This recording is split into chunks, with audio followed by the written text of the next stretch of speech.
Bonjour, bienvenue dans le 15h30. Je m'excuse du retard. Petit problème technique et vous savez, je suis le technicien. Je porte beaucoup de chapeaux. Alors, si vous me permettez, je vais juste déplacer un écran pour être capable bien vous servir avec 8 minutes de retard. Alors, présentement, le Dow Jones est en baisse de 10 points à 20 657. Puis vous savez qu'on a percé mon point pivot de 20 700. Là. Alors, fait qu'on est pas seulement en repli. Il n'y a rien de dramatique, mais on est en repli. Le TSX est en hausse de 28 points. Alors, lui aussi, on a sorti hors de ma figure d'élargissement.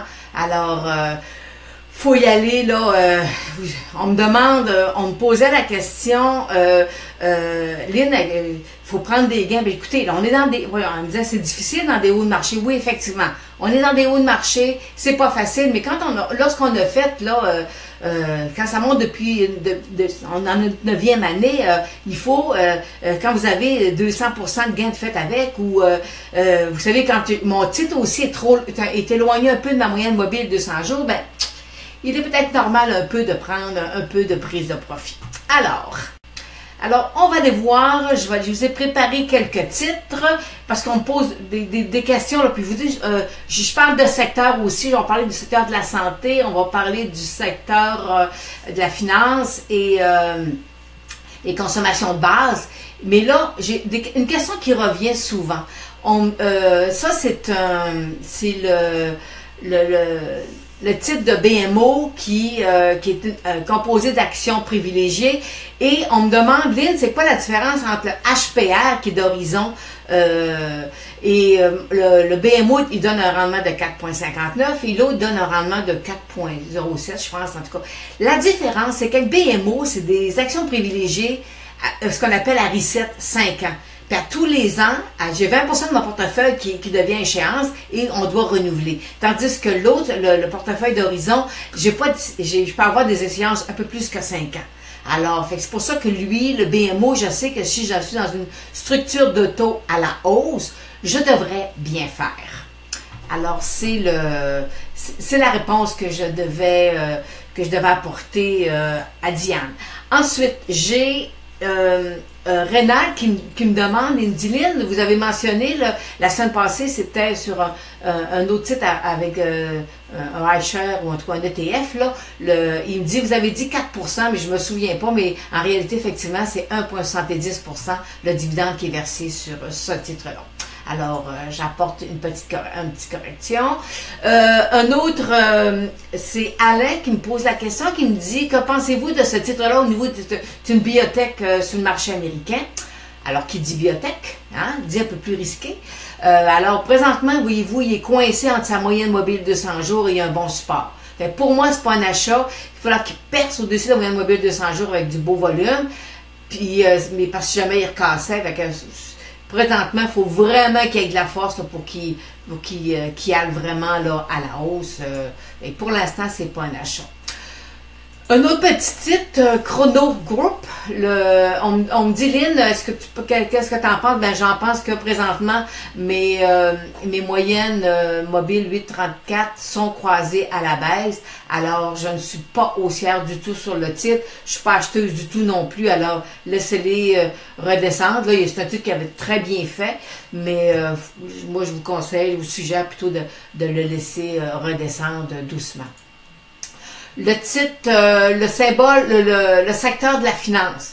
Je vous ai fait un spécial lundi, j'en ai parlé la semaine passée. Mes clients d'Analystech, je vous ai mis plein de titres de finance. Et là, il est sorti hors de sa figure d'élargissement. Et ça nous indique que présentement, c'est surtout les banques. Hein, les banques qui sont affectées présentement là, par le repli que nous avons.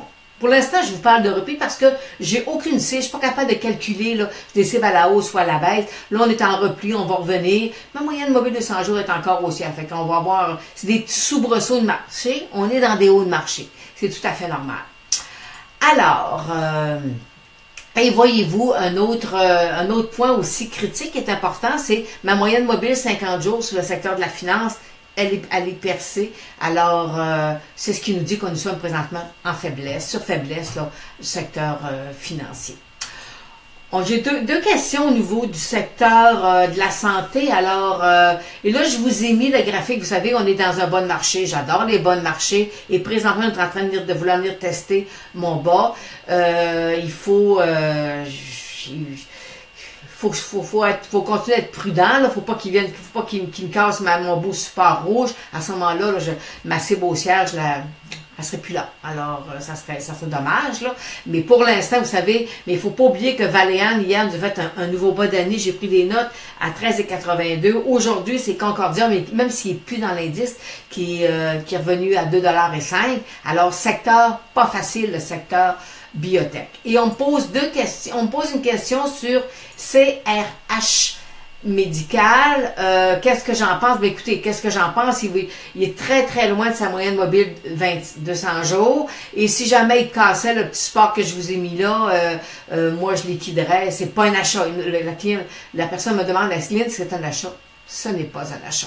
Il est trop loin présentement, il est excessivement bien fait, là. Moi, je l'ai calé à terre, mais après ça, j'ai manqué mon second point d'entrée. Alors, ça arrive parfois. Ça l'arrive parfois. Restons aussi... Terra Technologies, tant qu'à être dans le secteur de la santé, Terra Technologies, moi, j'avais une cible à 6 $. Le titre a fait 5,88 $. Il a bien fait. Et là, il est en train de... Aujourd'hui, il a cassé beaucoup. Mais regardez, là, la figure que j'ai là, c'est... si demain, il cassait, là, c'est un pendu. Là, si jamais il perçait à ce moment-là, on pourrait avoir des moyennes mobiles qui... et là, ça va devenir très, très, très volatile sur le titre de Terra Technologies. Alors... vous savez, quand on arrive dans des hauts de marché, c'est un titre qui bougeait énormément. Quand on arrive dans des hauts, c'est là qu'il faut faire des profits parce que lorsque le titre perd 15% de sa valeur en 3 jours, là, je vous dis, c'est excessivement, c'est très volatile, c'est difficile, c'est très, très, très difficile. Un autre titre qui est toujours dans l'indice du secteur de la santé, parce qu'on n'en a pas beaucoup, hein, c'est Prométhique Live. PLI. Et là, lui aussi est sur faiblesse. Mon moyenne mobile de 8,34 veut croiser avec ma 50 jours. Alors, secteur présentement pas facile, le secteur de la santé. Et puis là, j'ai oublié, j'ai un petit titre qui s'appelait WEED. C'est un nouveau Canopy Group qui vient d'être inséré dans le secteur de la santé et on me demandait qu'est-ce que j'en pensais et c'est pas un achat du tout, il est toujours en repli, alors c'est pas un achat du tout, faut y aller prudemment avec le symbole, c'est WEED.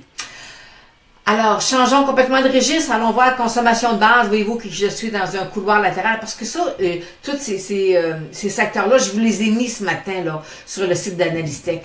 Alors, allez voir là, vous allez avoir peut-être un peu plus d'informations. Et la consommation de base, on est dans un couloir latéral. Alors, si jamais, faut surveiller ce qui va sortir par en haut, il va venir casser par en bas. Alors, pour l'instant, j'aurais plus un biais baissier sur le secteur, mais des fois, il peut nous réserver des surprises. Voyez-vous, là, ma moyenne mobile de 100 jours qui est plate, si ma 8,34 n'est qu'à casser par en dessous, ben, ça sera pas très, très haut. Alors, un titre qui fait partie de l'indice de consommation de base, le Empire, et voyez-vous, il a cassé. Là, présentement, il est en train de tester sa moyenne mobile de 100 jours. J'ai pas de cible haussière. C'est un premier rebond qu'il nous a fait dans une série de cascades de baisse sur le titre. Alors, pour l'instant, moi, j'ai pas, je suis pas acheteuse. Là, à ce moment-ci, là, c'est pas un achat pour moi. Pas du tout, pour l'instant. Et on me pose une autre question sur le titre Avantage Oil and Gas. Voyez-vous là, il est en dessous de sa mobile 200 jours. J'ai un support présentement. Alors, c'est pas un achat du tout. On me demande est-ce qu'il va rebondir, mais pour l'instant, il n'est pas en rebond. Il est toujours en train de me faire des bas toujours plus bas. Alors, puis moi, ben, c'est un titre que j'ai déjà suivi, mais qu'on suit plus maintenant. Là. C'est ça, quand j'atteins un objectif, après ça, je ne reçois pas le titre. Et un dernier petit titre aussi qui est, et ça c'est Alain qui me posait la question, alors Qu'est-ce que j'en pensais? Ben, pour l'instant, moi, voyez-vous, je suis pas, vous voyez, là, il est en dessous de mon immobile 200 jours, alors, il casse, lui, ici, des bas toujours plus bas. Alors, pour moi, c'est pas un achat du tout. Par contre, ce qui est intéressant, là, on change de sujet complètement, c'est que là, j'ai mon or qui est le gold qui est à 1247. Excusez-moi, je vais me virer de côté pour aller chercher mon 1247. Alors, on est toujours dans ma vague 4, on est haussière. Mon beau W, il va super bien. Je pense que j'ai 1255, là, la cible maximale, là, la jambe haussière qu'on pourrait aller chercher selon les retracements de Fibonacci. Alors, mais je vous l'ai dit, c'est très, très, très volatile. Là. Dans une vague 4, là, ça va se promener, fait qu'on se promène, on monte. Et le pétrole est à 48,11, fait qu'on est toujours en dessous de 50 $. Et pour l'instant, on n'est pas... je veux qu'il redescende un peu plus...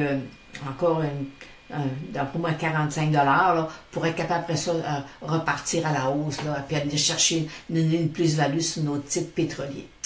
Alors, c'est ce qui termine aujourd'hui le 15h30. Nous sommes haussières présentement sur le marché canadien à 31 points, à 15 344, mais quand même, le secteur est quand même sur faiblesse. Et le Dow Jones est en baisse de 2 points à 20 665 et nous sommes en dessous de notre point de pivot sur le Dow Jones.